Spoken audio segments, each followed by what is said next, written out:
Let's talk about Christianity in the USA.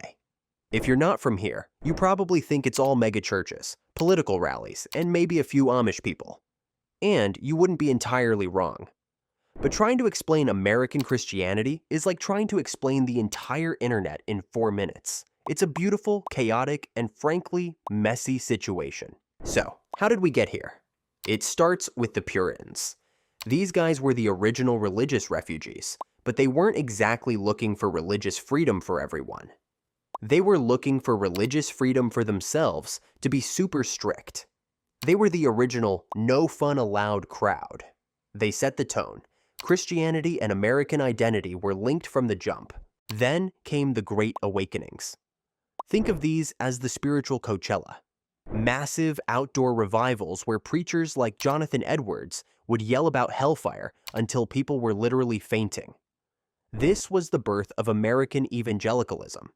Emotional, personal, and focused on a conversion experience. It was the first time American Christianity said, "Forget the old European traditions, we're doing our own thing."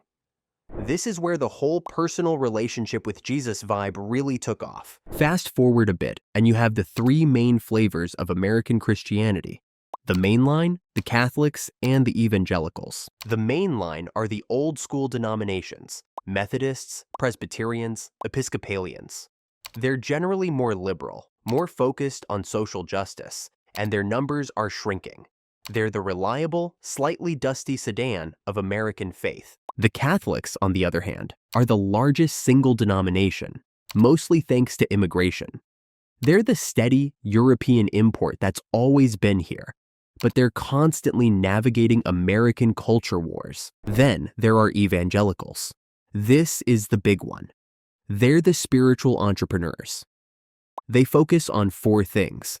The Bible is the ultimate authority, the need for a personal conversion, sharing the gospel, and the death of Jesus on the cross. They're the ones who built the megachurches, the Christian music industry, and the political movement. They're the high-growth tech startup of American faith. Look, American Christianity is a wild melting pot, and sometimes it just feels like a giant spiritual stew that's been boiling for too long. My goal is to break down the ingredients so you actually know what you're consuming. If you like this style of oversimplified history, join the crew and subscribe. We're pushing for 1,000 subs by Easter, and every single one of you is a key ingredient in getting us there. Now, why is American Christianity so different? 2 reasons. Number 1, no state church. Unlike Europe, the US Constitution said, nope, no official church.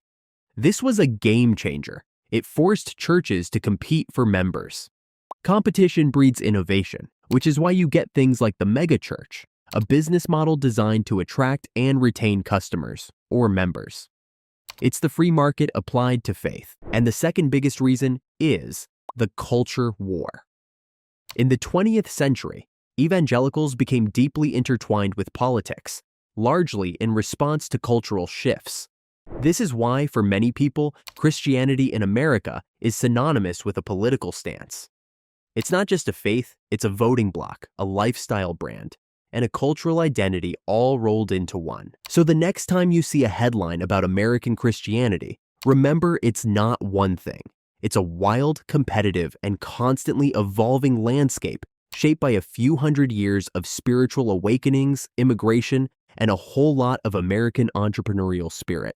It's messy, it's loud, and it's definitely not boring.